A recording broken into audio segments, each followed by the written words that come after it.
Hello and welcome to Exploding Dice Gaming. I'm Steve and I'm joined by Andy. Hello. And Tom. Road trip! And we also have a Paul, but we can't show you him because he ate the camera, so we're having to make do with an audio recording this time. So it's 7:16 on a snowy winter's morning on the 27th of December 2017. And right, thanks for dating us, Steve. Yeah. We are, as Tom mentioned, we're having a bit of a road trip. We are heading to Warhammer World, and it's become a bit of a sort of a yearly pilgrimage for us. We thought what we do on the way, that noise you can hear in the background is my car. And it's always a good component of a road trip, I think. Yes. We thought we'd record a little podcasty type thing for you on the way. And possibly on the way back, depending on how tired we are. Yeah, depending on how tired we are. I wouldn't get your hopes up. Yeah. So, shall we start off by having a chat about what this year has been like for 40k and Games Workshop in general? Because it's been a big one, what with the release of Warhammer 40,000 8th edition. So what do you guys think about 8th so far? Generally awful. Absolutely terrible. Don't know why anyone plays it. At least that's what the internet says. The internet is wrong about a great many things, however. Yes, they are. I think it's probably the best edition of 40k that I've ever played. Great. I've played 3rd, 5th, 7th and 8th, for what that's worth. I think my favourite's always going to be 5th. Don't get me wrong, 8th is a brilliant game, and I really enjoy it, and it does do some very silly things, but it's... Anti-aircraft flamethrowers. Yeah, no, I mean, objectively that makes sense, because, you know, if you shoot a great big cloud of flame into the sky, you're going to hit something if they're flying low. Yeah, well, that too, if you're flying low enough. But it's the bittiness, because when you were playing in 5th, there was just power weapon. You had a power weapon. You ignored armor, not which sort of flavour of power weapon do you have, and why are they all different? Yeah, I agree. It's definitely, there's a lot more weapon options than there used to be in 5th. At the same time, there seems to be a lot less customization. I used to take like 10 minutes selecting options for my demon friends each time I took her out in 7th. I don't really remember 5th. Well, is that more because you found the combination of stuff that you prefer to run your demon prince with? There are generally less options to take for any character. Yeah, it's because there's 3 choices this time rather than about a dozen. Well, a good example of that is the Eldar Codex. The Eldar Autarch always used to be your sort of intensely customizable, take whatever you want and make a character out of it character, but you can't really do that anymore. I mean, you've got basic options for having an Autarch on a jet bike or with swooping hawk wings, and then there are some weapon options that you can choose for each of those, but it's nowhere near as customizable as it used to be. I don't really miss that level of customization though. That's what surprised me. I used to always have a lot of fun with deciding what each particular character I was taking was going to be armed with, but the fact that, you know, actually 9 times out of 10 I'd always go for the same loadout made it redundant. This time around I can do the same thing, but it takes me half the time. See, I don't know whether I'm still entirely sold on that. I mean, I understand why they're moving it away from that system, because special characters have become a lot more prevalent in the main game. And one of my first codices that I ever read was the 3rd edition Chaos Space Marines. That was a very good codex. It was absolutely pants in terms of what information you got about Chaos Space Marines. Nothing you could, it was about as thick as the fluff section in most codexes nowadays. Instead, you got a half a paragraph on each unit instead of an entire page, for example. but the customization options for lords and your units was incredible. If you took 50 points of demonic gifts, they were counted as a demon prince and should be modelled appropriately. That was a really good system, I felt. I can understand why they've moved away again for the special characters and basically moving it away from a role-playing game and more towards a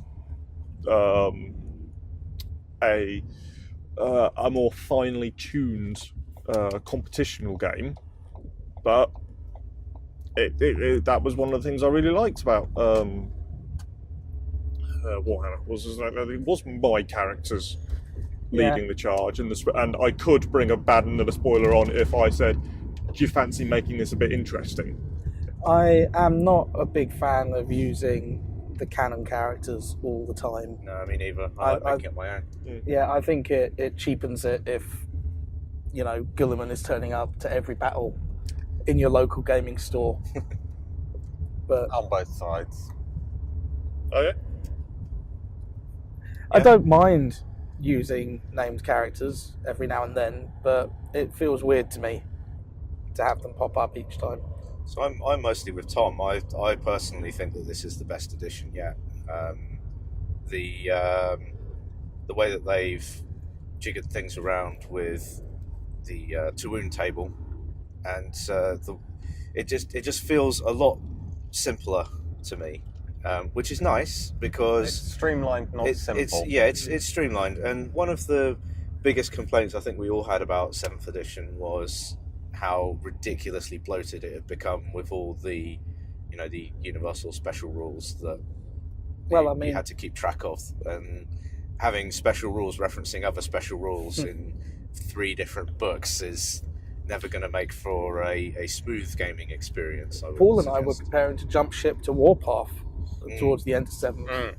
I mean, it did get to, apart from our Start Collecting series, there was we did just sort of streamline our games by having 2 other people watching the game with rule books in their hands so they could flip through and reference rules. Yeah, there's still a little bit of that, but that's mostly just, well, in my experience, but that's mostly just me being unfamiliar with some of the ways that my units work. So just having to flick through the index. And special rule cases of, if I do this, what happens when that? Yeah. Like 30-minute discussions on exactly how Quicksilver swiftness works.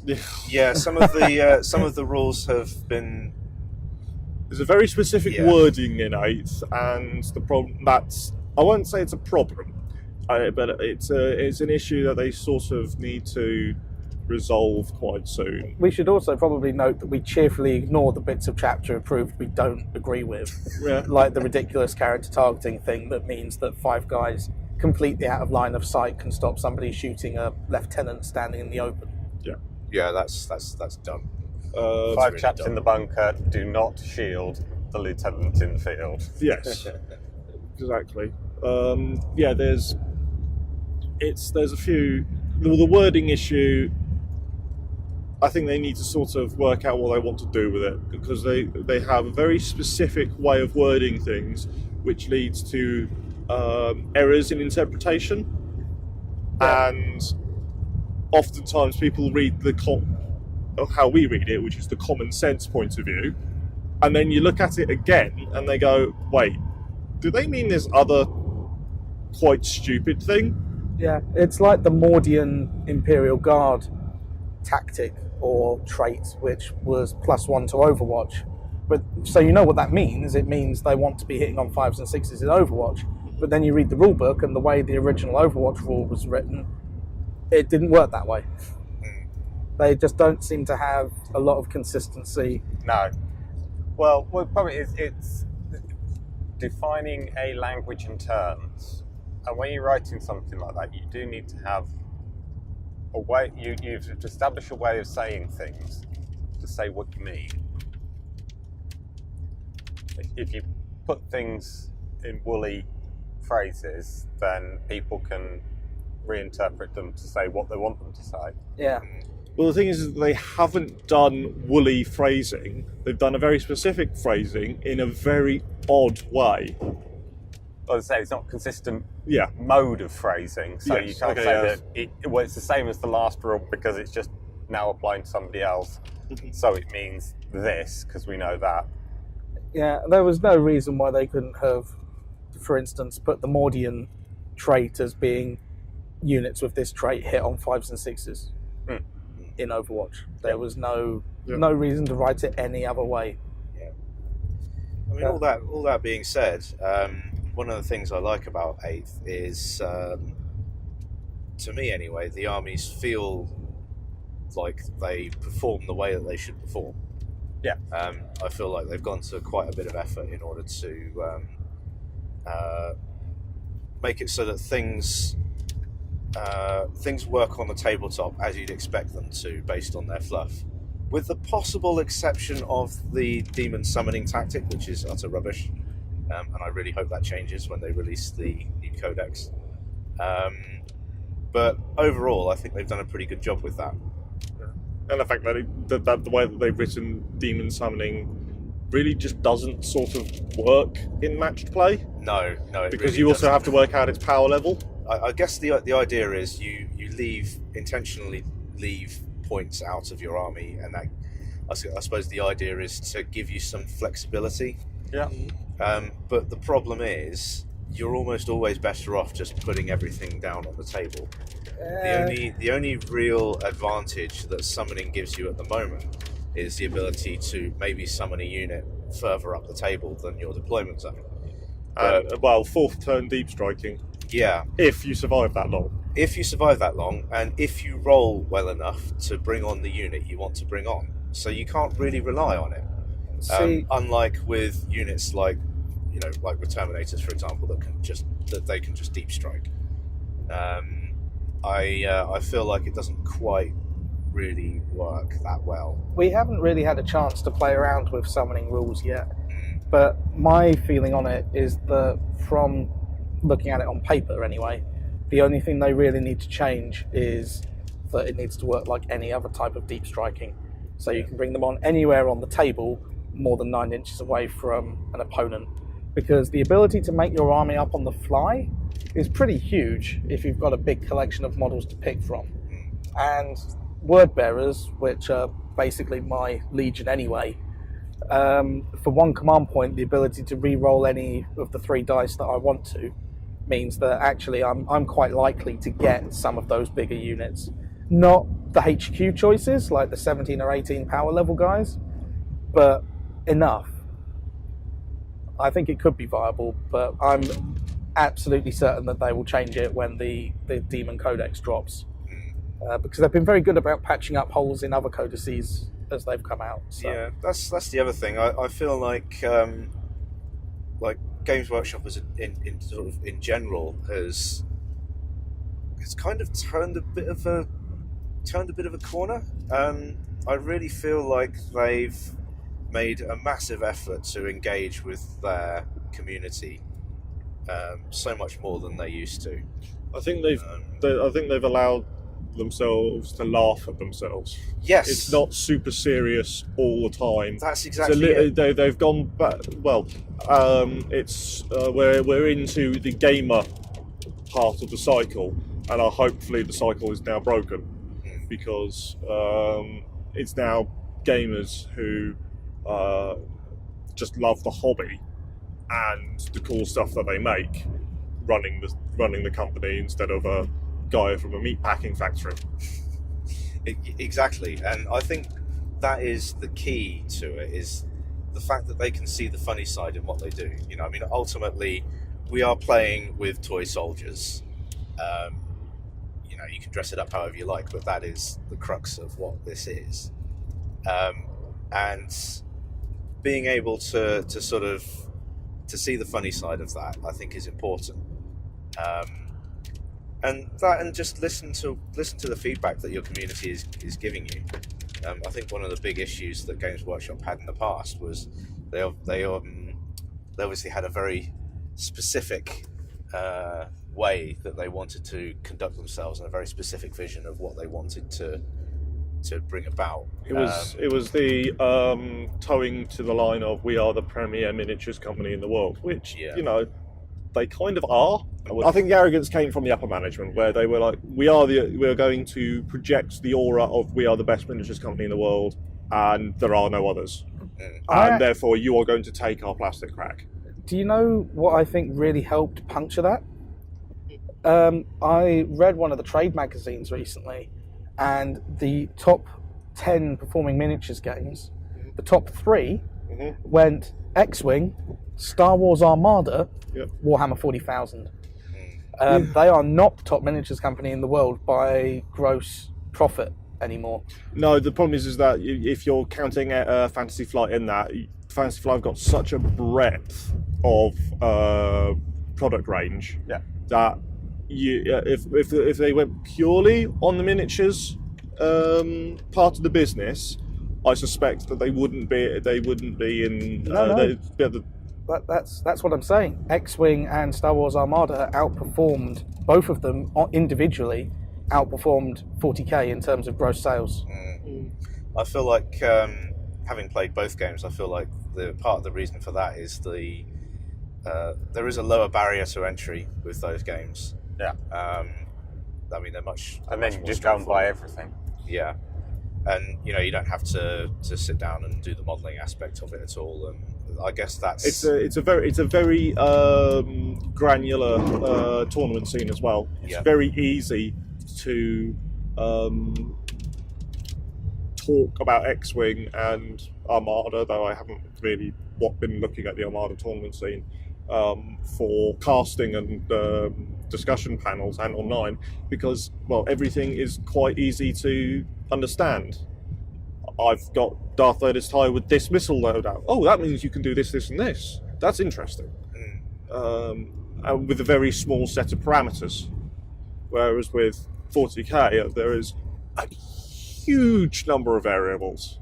Huge numbers, which is why net listing is possibly worse for 40k than it is for stuff like X-Wing, because in X-Wing you're essentially taking like a Magic the Gathering deck and adding a few dice to it, and some token maneuvers. Whereas it's a card game with knobs on. Yes. Whereas in 40k, when you get to net listing, it's a huge problem, because then you only see the 4 or 5 armies that the great internet hive mind believes is the meta. Well, I think it's fair to say that the battle report you guys did showed my feelings on the Star Wars games in general. To be fair, for our first X-Wing battle report, why did we choose to include the Raider? That was That was a silly idea. That was a very silly idea of ours. But we used it because I bought it and I wanted to see it on the table. That was the entire reason behind that. I don't think there's anything wrong with that. Speaking of Star Wars, it does look like we're going through hyperspace right now. Yeah, it is snowing quite heavily. So, but hopefully it will. I mean, it's settling a little bit, but not too much. So hopefully it won't delay us too much. Maybe we should have transferred the shovel from Andy's car. We'll be fine. We'll be fine. We're basically in a 4x4. It's okay. I'm sure we can smelt one in with all of the excess plastic sprues they'll have kicking around Nottingham. Yeah. So, shall we move on and talk about what we've been doing in hobby for this year? So, for me personally, the thing I started off this year with was the Skitarii Start Collecting set, which I enjoyed building and painting it and everything, but I've not really expanded on that at all. I've done a fair bit of scenery stuff, mostly for other games, but we've used it for some 40k stuff as well. Neon Gothic. Yeah, I did quite a bit of stuff for Infinity. I'm still hoping to get another game out of Tom at some point. And in the sort of the latter part of this year, I've been working on my Harlequins, which hopefully will make their way to the tabletop sooner rather than later. I was going to bring them with me today to have a game with them, but they're not quite finished and I don't want to rush them. So what about you guys? Well, I was thinking about this, and I was thinking it doesn't feel like I've done much this year. Then I remember that actually at the start of the year, I didn't have any of the Chaos models that I now own. So I guess technically I began the year with the Start Collecting set like everybody else and did Ultramarines. But then I had the idea of attaching Zangor heads, because I really like the Zangor miniatures, to Chaos Space Marine bodies. And now I've got 3,000 points of Chaos Space Marines in that colour scheme. Suddenly end up with 3,000 points of chaos. Yeah, and there's still a lot more that I've got planned to expand that. I've built up the narrative surrounding my Legion a lot more. I'm feeling a lot more comfortable in my painting skills. I'm still nowhere near as good as Steve, but I'm getting, better. I learned that you are supposed to use more than one coat of paint, which I feel is an upgrade. 2 thin coats. Yeah, that's what I've heard. That is the advice from Duncan himself. Praise be to Duncan. Praise be to Duncan. Alongside that, I've also begun Drop Zone Commander, which is fantastic. Yeah, I forgot all about that. And I've got all of the constituent pieces needed to redo a Kings of War army after my last one perished. I haven't actually made much progress on that yet, but that's probably going to be next year. What have you got, Paul?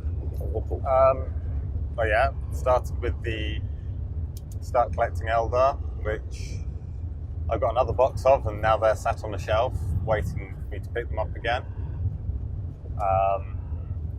It's such a shame they changed that Start Collecting box, because that would have been perfect for you to carry on buying. Yeah, you just basically keep buying those Start Collecting boxes and doubling up an army. But they've changed it to, they've got Wraithguard in there now. Yeah, still not a great showing.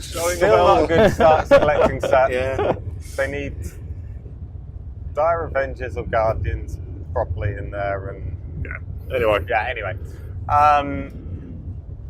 Drop Zone Commander, got lots of angry space hedgehogs, and been tinkering away with my Mechanicum. that is the technical term for Shaltari. Yeah. If you can have an army, you want an army of angry space hedgehogs. Did you actually expand your Mechanicum much this year? I've got a few that I've started. I've got more servitors and more electro priests coming along. They haven't got very far, but they are coming along. I know the main thing you did was add the purple. Add the red to the purple, so the colour scheme now actually looks decent. Yeah, it is a big improvement. Yeah, and makes them invisible at 12 inches. Did I did against the tower. Did I tell you about the... there was a really cool thing I saw on the internet where a guy had painted his Mechanicum army completely orange, and his justification for this is that their visual optics were based on the type of television camera which can't pick up the colour orange. So they believe that they are entirely invisible. Which I thought was amazing. I like that. That's really funny. Okay. It's plausible. Yeah. It's certainly something that you can imagine some random tech priest doing. It's kind of almost orc logic, though. Yeah. Yeah. What about you, Andy? I have not done as nearly as enough as I had hoped to do. I think that's the same for all of us, isn't it? Yeah, but I get distracted very, very easily.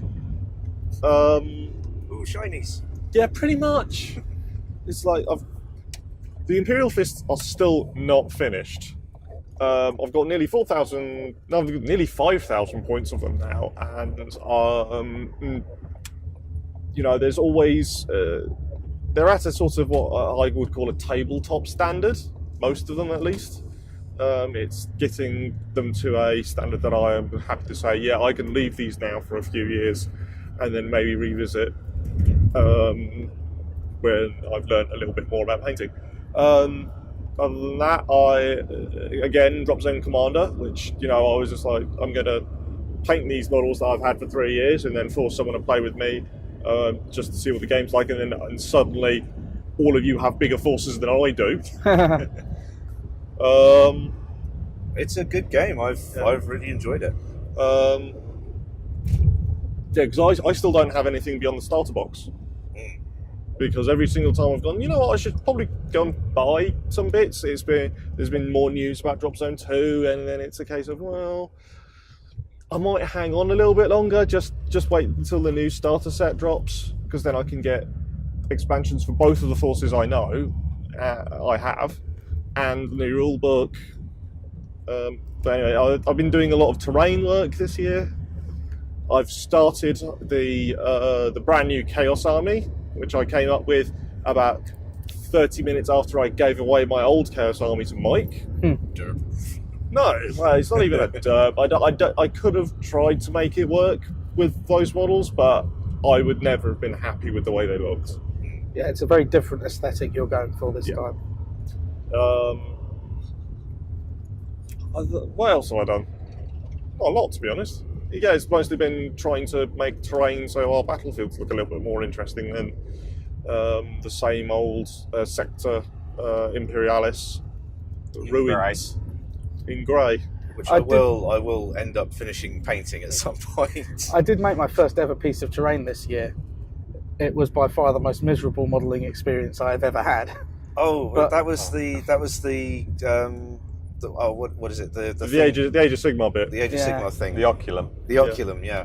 Coming to a battle report near you soon. We hope, if he doesn't throw it against the wall in frustration. Yeah, I think or it spontaneously collapse again.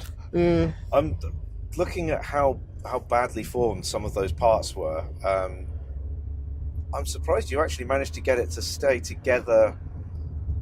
Well, I didn't. I reconstructed it with Milliput. Anything will stay together if you just, basically re-sculpt it yourself.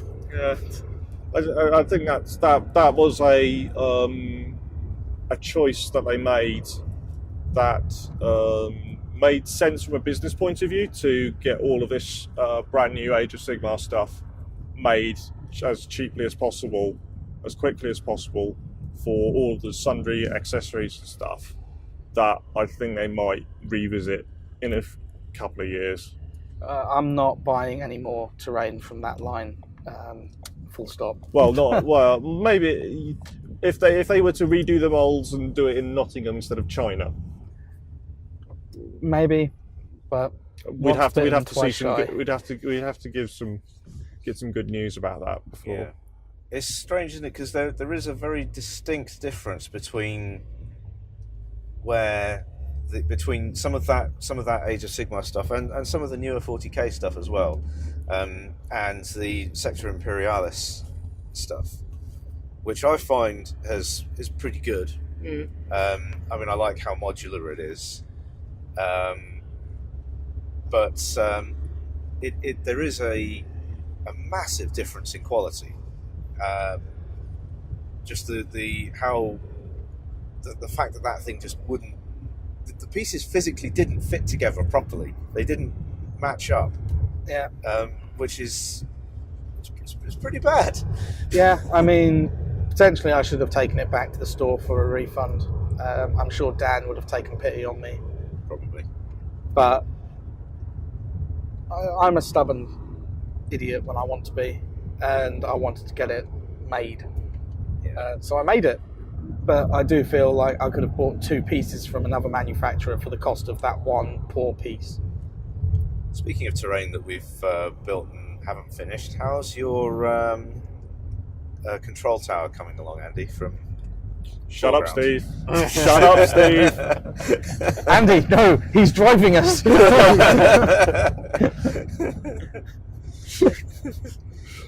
Andy bought it's foreground, isn't it? Yeah, well, I bought the foreground 28mm Janissary,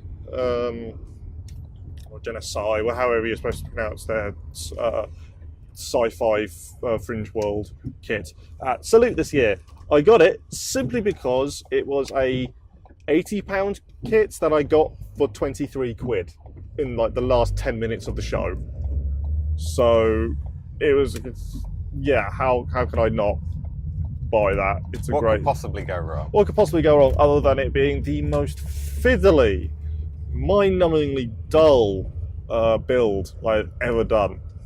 It does seem like they've really overcomplicated it for no reason. I mean, when it's finished, it will be beautifully detailed and everything will look lovely. But it is just a case of, why is this on 24 frames with an equal number of pages of instructions? For what is basically two sort of boxy shaped buildings and the control tower Stacked on top of each other. Yeah. Yeah, I'm not convinced they actually gave you a set of sprues there. I think they just gave you matchsticks. Yeah, I mean, no, to be fair, if it was a matchstick kit, I would have finished it by now. Fair. However, I can guarantee you that it will not be finished by next salute. Because by the time we get there, there'll be a whole new range of very shiny things that I want to get. Of course, because there always is.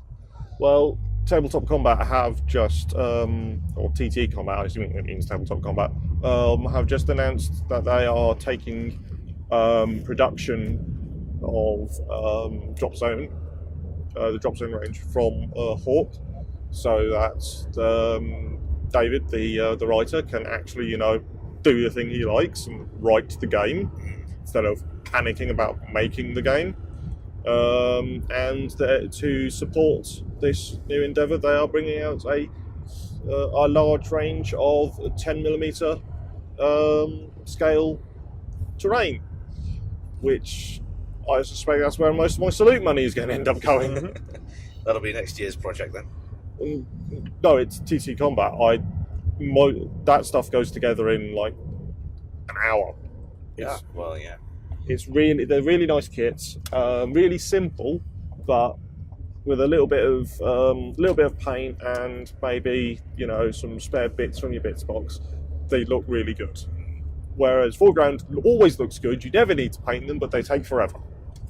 Speaking of scenery, some of the stuff I bought from Salute in 2017 was I bought some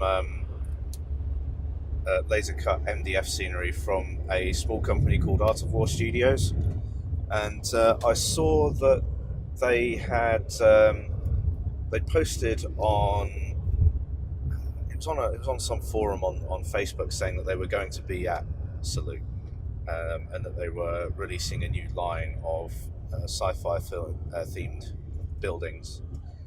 I saw the pictures and I thought, oh, yeah, they look really, really cool. So I went and spent a load of money on them, and I've been really impressed with how well they've gone together. I really enjoyed the process of building those and painting them, and I think they've come out looking really nice. That's the white one with the laser bridges, isn't it? Yeah, that's right. And the sort of the nice thing about them as well is it's all the buildings in that sort of line are all modular, so you can kind of clip them all together and make these sort of extensive walkways and things. And they all have these acrylic components to go with them as well. So for the windows, doors, and sort of the railings for the bridges and everything. And it looks really nice when it's put together and painted. So I might end up buying some more of that. I've been quite impressed with those. My favourite scenery we own is still the Scatter adverts. Oh yeah, the the hollow ads. Those are pretty cool. I quite like those. I don't actually think they've been on the. I don't think they've been on the channel yet, have they? Not properly. Yeah. No, we've shown off some of our neon gothic in photos on Facebook, but we should do a battle report there at some point soon. We always keep meaning to do things, but we keep getting distracted by shiny things. And work. Yeah. Work. It's a nuisance, that. So, let's have a chat about what we are going to be doing today. I don't know about you guys, but I'm going to spend some money in Forge World. We always do. We always do. I want to get a Tantalus for my Dark Eldar. I've had my eye on that for a little while now. You've had your eye on that for at least 3 years. I have, and I kept putting off buying it because it's a model and big resin model. I've got lots of other stuff that I need to complete, but I really feel as though if I don't just pull my finger out and just buy it, then I'm never going to get around to it, and they'll probably stop making it or something stupid. So I'm actually going to do that today. Or they'll bring out a brand new Tantalus Mark II, which looks nothing like the model that you liked. Probably. Yeah. But I think that'll be interesting. I've not heard any reports from people putting it together as to how well it goes together. I feel like, well, I quite liked how my Reaper went together, but that is literally just a Raider kit with some extra bits, whereas this is full resin with laser, with the sort of etched brass stuff for the decking. So I don't know how well it's going to go together. I think it's one of, I mean, it's not like a really new kit, but it's a new-ish kit. It's not one of the really old ones, so it should be okay, hopefully. Well, the fact that you haven't heard much about it indicates to me that most people are quite happy with it, because vocal minority. Yeah. Unlike things like the Fire Raptor, where I've heard nothing but bad things about how that goes together because of how warped all the components are. Yeah, it's the problem with thin resin components, is that they will warp unless they're in like the first 1,000 or so kits. Yeah.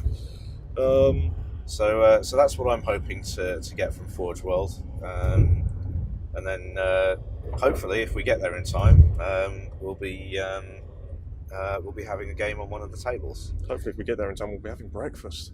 Yeah. Yeah, I too am planning to have breakfast. And of course, I'll be sacrificing the rest of you to the glory of the Dark Gods. Not again. I'm actually not going there with a definite plan in mind for what I'm going to get. I will almost certainly get something, because it's kind of a tradition that we get a model at the Christmas trip. But I got given a ridiculously huge amount of stuff for Christmas, and I've got another big model on the way, and I've got all the Kings of War stuff. So whilst I'd like to get some Tzeentch Demons, and I'd like to maybe get some Forge World stuff, I'm no longer as sold on definitely getting any one particular thing as I was even 2 months ago. I was convinced I was going to get a huge dragon from Forge World, which looks awesome for my Kings of War army, but now I'm thinking, when will I have time to paint that alongside everything else that I've got to do? So I don't know. To be fair, I feel out of all of us, you've probably been the most prolific this year. Yeah. So you're probably quite likely to actually do it if you get it. Yeah, that's true.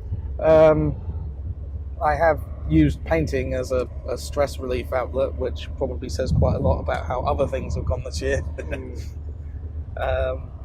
But yeah, I don't know. I'm looking forward to having a wander, seeking inspiration. Looking at shiny things. Yeah. I always love the museum and the displays and dioramas for Warhammer World. It is by far my most favourite part of the annual trip.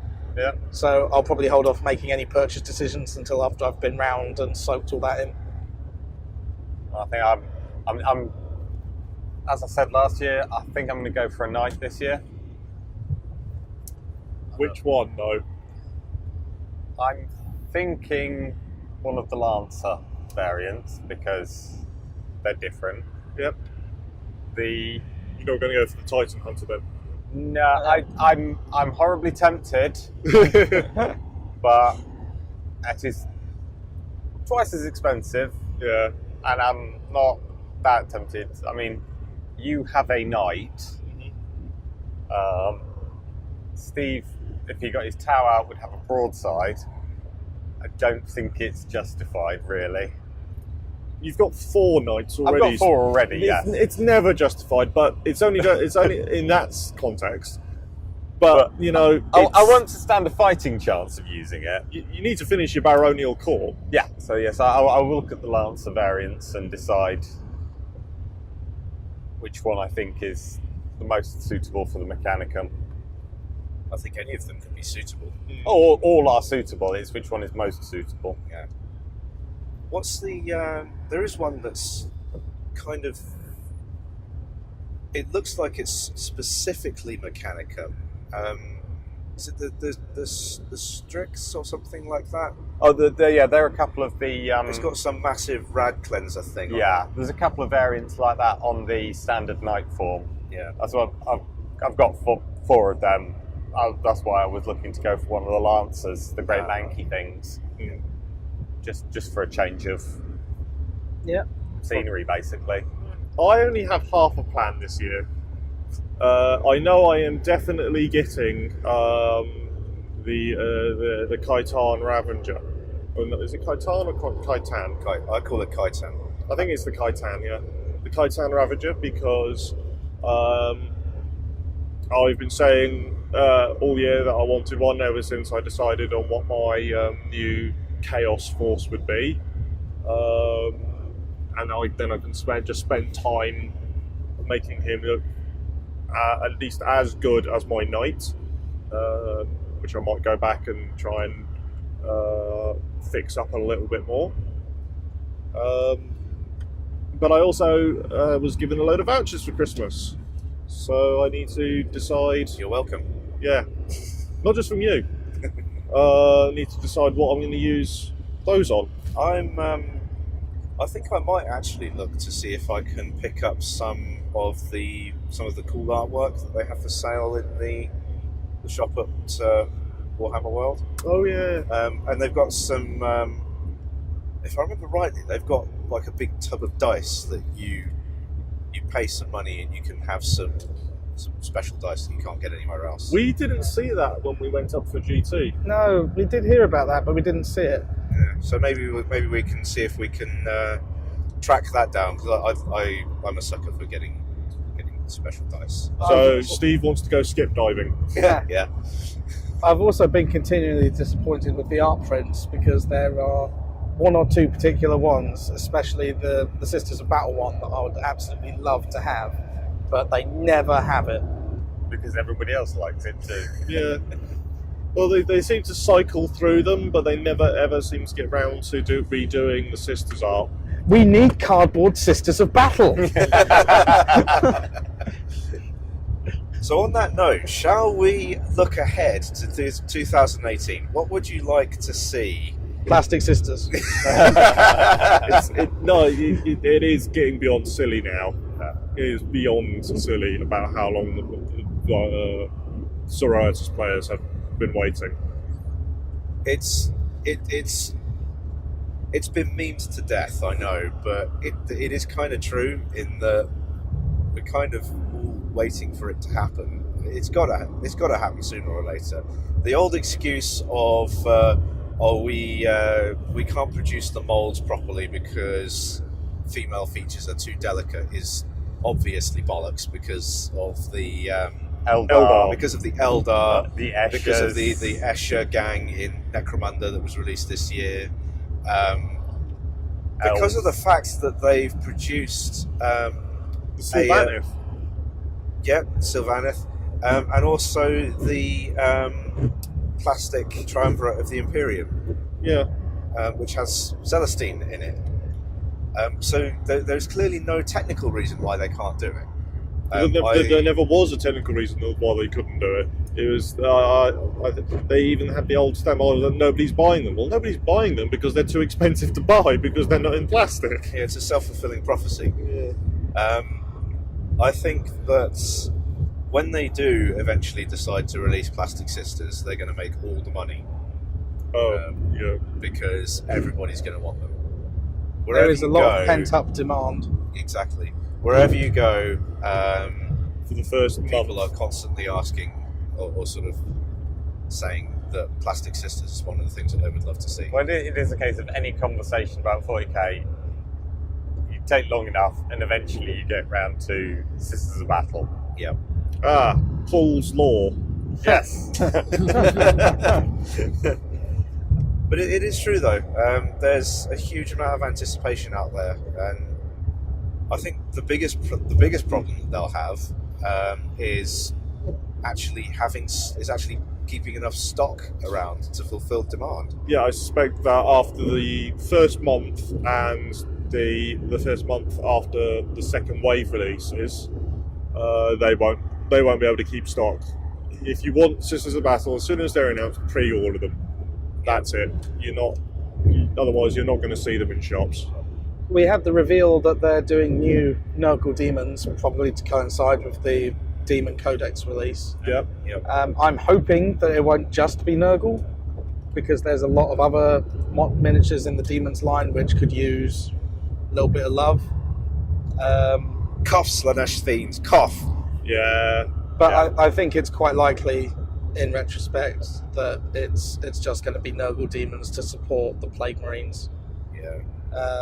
Well, there's a big Nurgle thing with Age of Sigmar happening next year as well, I think. So that's partly to do with it too. I know you don't really care about Age of Sigmar, but clearly lots of people do. You say that in a way which implies you do care about Age of Sigmar. I want to care about Age of Sigmar. It. He doesn't. I just he can't wants bring to. myself to. I think it's just I just don't like what they did with the background material. There was such potential for it, and they just kicked it out the door. Yeah. It wasn't really polished. Yeah, I liked the old gritty, dirty, horrible background material that went with Warhammer Fantasy Battle. Like, it was just this horrible world where people are living in filth and everyone's miserable. And hey, in many ways, they ramped that up in Age of Sigmar. The offensively bad book that I couldn't bring myself to finish reading explained how the human population of one of the planes just spent their entire lives being hunted and running, being brutally murdered forever because, reasons. I feel like maybe they decided to take it that way, or partly so that they would have an excuse to make the Stormcast Eternals, but also maybe to make it so that it doesn't quite look quite so much like they're cribbing from Tolkien. I mean, obviously they are, because all fantasy writers crib from Tolkien in some way or another. But I feel like that might have been an aspect of it, to go with this whole sort of fractured reality thing.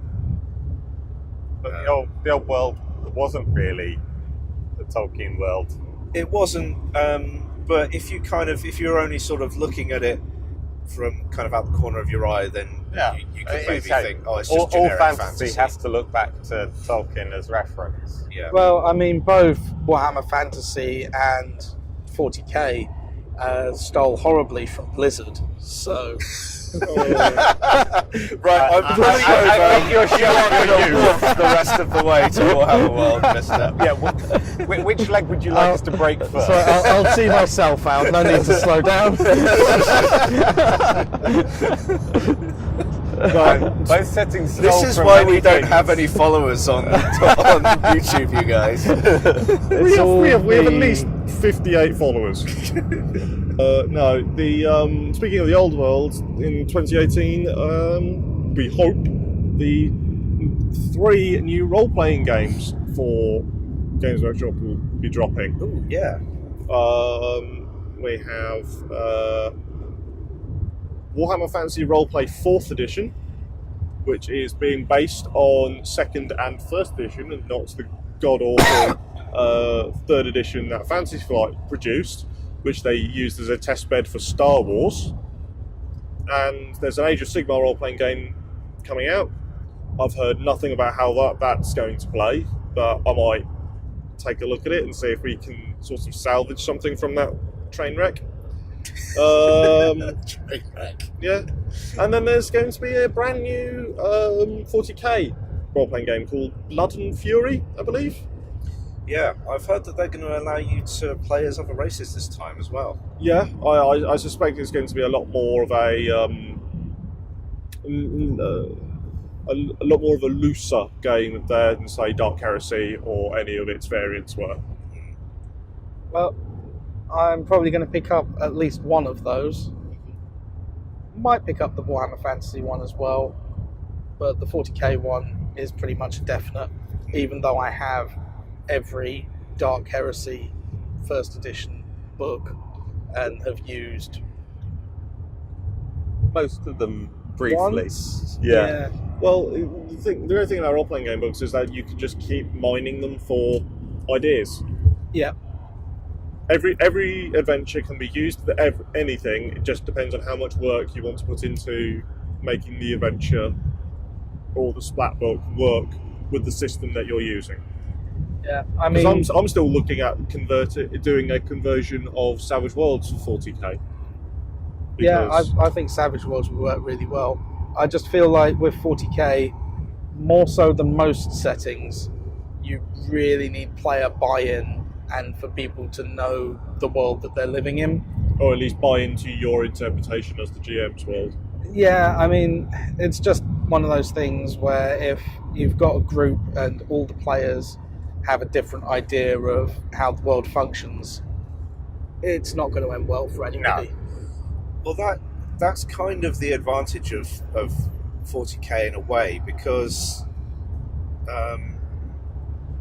there's not a huge amount of room that's open for interpretation because of how much background material has been written. Yeah, but it also depends on perspective, because It does. And if they've read any of it. Exactly. Now, if you're playing with people when who you have started never played or have much interest in 40k as a setting, that's when it can get a bit tricky, as we've discovered ourselves. Well, when you're 13 and you walk into that store for the first time and you see all of these awesome looking models, you are, specifically in 40k, you are initially going to think straight up that Space Marines are the heroes. Space Marines are the good guys. They're here to take on all of the baddies. They are, superhuman warriors like Captain America and Iron Man in one person. Oh, my sweet summer child. Yes, And then But you come are- to understand that actually the Dark Gods are the greatest force for changing the galaxy. Yeah, and yeah, it's yeah, a yeah. galaxy that greatly needs change. but because that's what I initially thought when I was playing Lord of the Rings to start with. I knew of 40k. My first exposure to the game, the universe properly was Dawn of War, where Gabriel Angelos is a big damn hero. I think that is probably a lot of people's first exposure to the setting. Well, certainly in if they were a teenager in the 2000s, but I am loath to say that those kids are wrong. I don't want to say that they're wrong because although I know that it's from further reading, and analysis it adds that layers to it. adds layers to it. It's 40k has so much scope and interpretation that it can be the game that you want it to be. Do you want? Yes, the interior. Yes, I know that the Imperium is actually oppressive and very restrictive in terms of it does, but it does that because there is no other way to survive in the universe where the Chaos Gods exist. But that's something that I enjoy about it. If I'm not going to deny the kid that goes, and here is the son of the Emperor Rabud Gilliman, he's the hero that's going to save the Imperium from the bad guys. Sure, great. You enjoying the game, mate? Let's play. Let's have fun with this. I mean, when I started, I wasn't really introduced to it in that way. I went in wanting to buy into Warhammer Fantasy, but the shop assistant told my parents that 40k was a much simpler game. This is a lie. And sold them the starter set for that instead. So I played orcs for many years because orcs were the closest to the fantasy race I could get. And I didn't really see the appeal of the Space Marines back then. Well, I'd agree there's room for you to play the game you want 40k to be, because, there's countless authors who have written it and they all do a slightly different world. My favourite is the Cyphers Kane take on on the Imperium. Yep, Sandy Mitchell writes a very good 40k that I like. And it's much less oppressive. Slightly tongue-in-cheek. Yeah, but I mean, if you look at the worlds that crop up in a lot of the Cyphers K novels, you don't just have oppressive, smog-filled planets full of misery and ruin. You've got pleasure worlds and agri worlds and worlds that seem, as normal as they could be. If not unified planetary governments, there are distinct cultures even on individual planets. Yeah, and that makes it a lot more interesting to me, because if everything is as continually grim as it is sometimes presented in some of the other novels, you get a bit fatigued. What's the point in trying to defend a world that's already ruined? Or, bring the glory of the Chaos Gods to a world that is already ruined. Well, a vote for Zinch is a vote for change you can believe in. I believe not that's necessarily the change you expected. It may not be the change you expect, but it is a change you can believe in. I will say, I feel like the one thing I really liked them doing towards the end of 7th, even though there was a lot of mechanical complexity involved, was the Rise of the Primarch arc. And in 8th, they continued along that vein with really interesting changes to the canon and advancing the storyline in new ways. I know a lot of people really don't like the fluff behind the Primaris Marines and don't feel like Primarchs should be coming back. But I'm actually all in favour of that. And did you guys hear that they've confirmed that they will be releasing 2 more Primarchs in 2018? Yep. One of them, I'm pretty sure, is going to be Fulgrim. Based on reports that I've heard from people who know people who know people. Does one of your friends have a dad who works at Warhammer World or something? Something like that. I think we are just one blurry photo away from having confirmation on a Slanesh release this year. Yeah. And it's the Loyalist Primarch that's going to be the interesting one for a long time. Well, people have been talking about the Space Wolves one. Yes. Russ. I am expecting it to be Russ. I really hope it's any of the others. I'd love it if they went completely left field and went with a really obscure. Because you've got Johnson, you've got Russ. You can't really have Sanguinis, although it is possible. And it probably will be at some point in some form or another. But he's dead. Is he, Steve? Is he? But he's the deadest of the Primarchs. How did that work out for Vulcan? Yeah, good point. And no, I would say that the deadest of the Primarchs is Ferrus Manus. Yeah, I suppose. But no, I would really love it to be someone like Korax or Yaganti. That'd be cool. Nobody would see Yaganti coming, I don't think. Yeah, and then it would be like we've got the White Scars Primarch back, but they don't do anything. Nobody plays White Scars. Nobody plays White Scars. Aha! There is that one guy from Tabletop Tactics, but he would probably think that Guilliman is a better Primarch for the White Scars than Yaganti. Oh dear, spin out. Looks like we're hitting a roadblock. Yeah, someone's had a bit of an accident. Remember what I said earlier about it being snowy? It's wet as well. It's wet as well. It looks like someone has unfortunately just been nudged a little bit. Yeah, doesn't look too bad. Oh well. Well, as long as we're okay. Yeah. Well, and if we do crash, at least we'll have a nice audio record of what happened. Yeah, the black box. Yeah. But yeah, I would not be surprised if we get Slanesh towards the end of 2018. Yeah.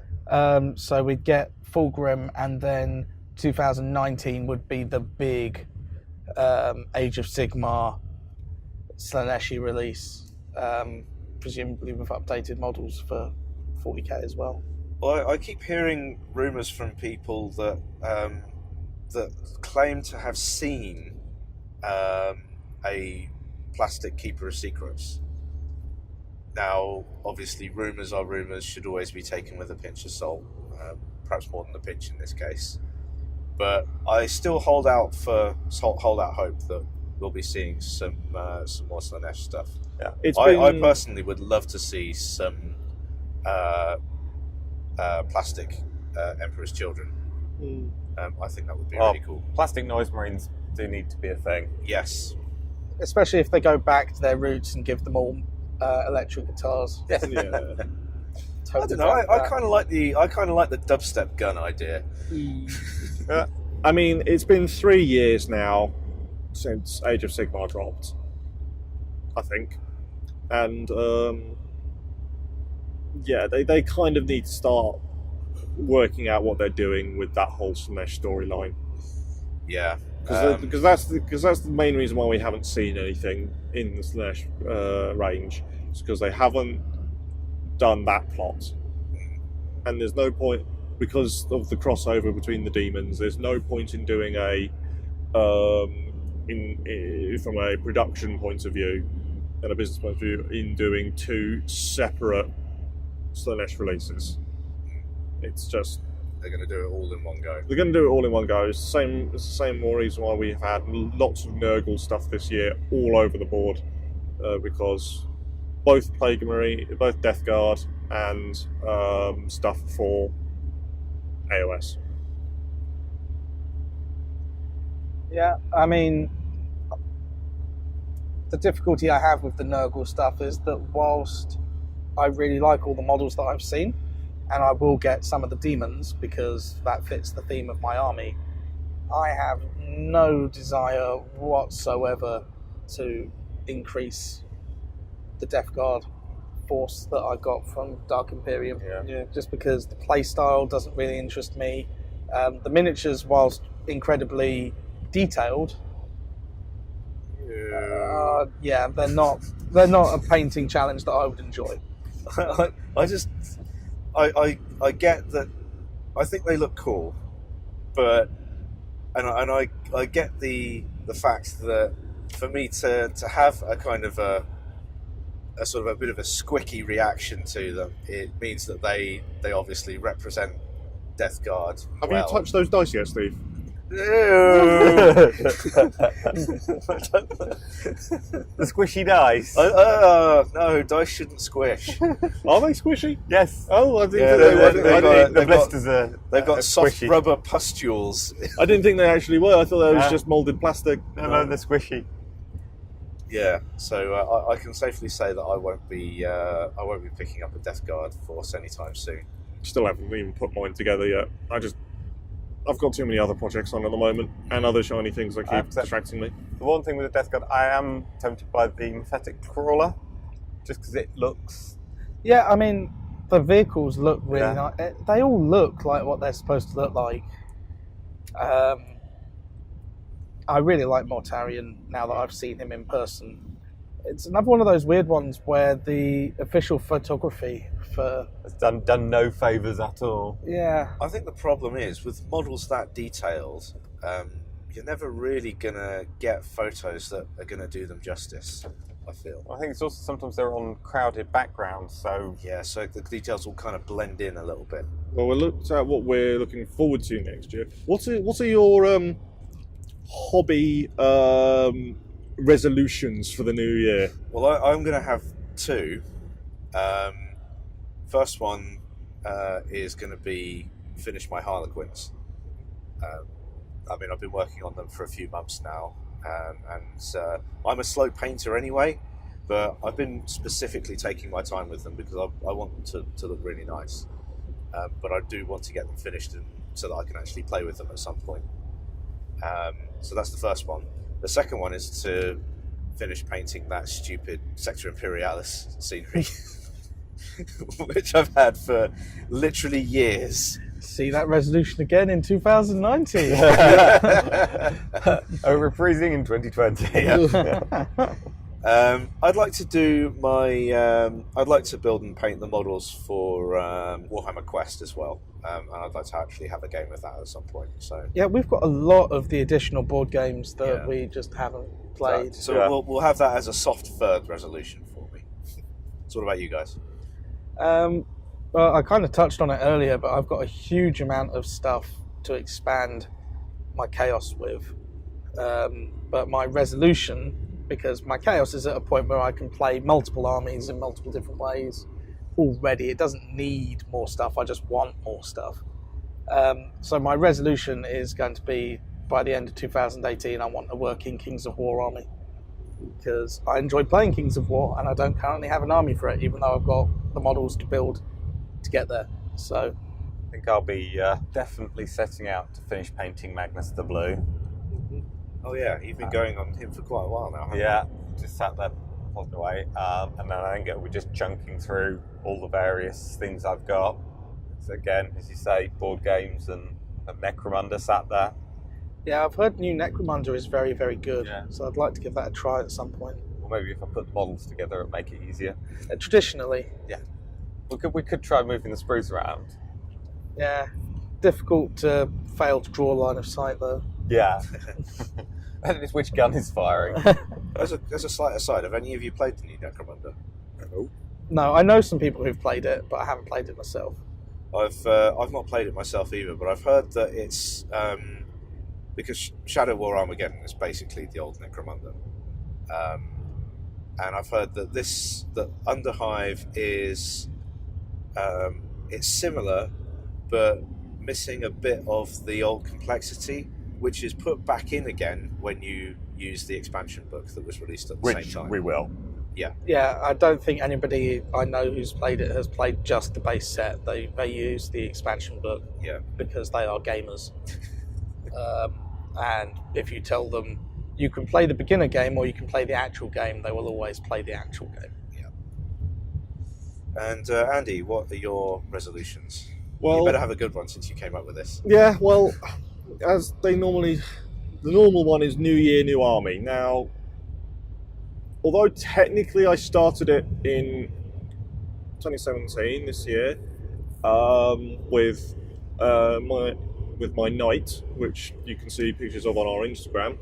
The army hasn't really started, so I'm going to get on with doing the noble house of Lutgard for chaos. Is that what your Kaitan is going to be for? Yes, he will be essentially what a demon prince for knights. Nice. So he ascended in the Eyes of Corn and then became his knight sort of evolved into a Kaitan instead of a Lord of Skulls or something. Which was what my original plan was, to buy a Lord of Skulls and a knight, and then put the legs of a knight on the body of a Lord of Skulls, and then I realised the Kaitan exists, so I'll buy that for half the price. Yeah, it's a beautiful model as well. Yep. It is. Other than that, it's the standard. Get the Imperial Fists up to a state that I'm happy with. Finish most of the terrain projects that I started this year. Does that include the foreground Maybe. control tower? If finishing it, it might be finished in the sense that it's getting thrown onto a fire, but It will finish. I think it would be a shame if you did, because it'll look really cool when it's done. I mean, yeah, it could look really good when it's done, but I could also cack-hand it. So There is that. One of the other things I would like to do a lot more of in general in the coming year, and I doubt I'm alone in this, is increase the rate at which we put stuff out on the channel, yeah, which we said last year as well. And I feel like we did actually put out more stuff last year than we did the year before, but we've got a long way to go. I think before- the tricky thing is it's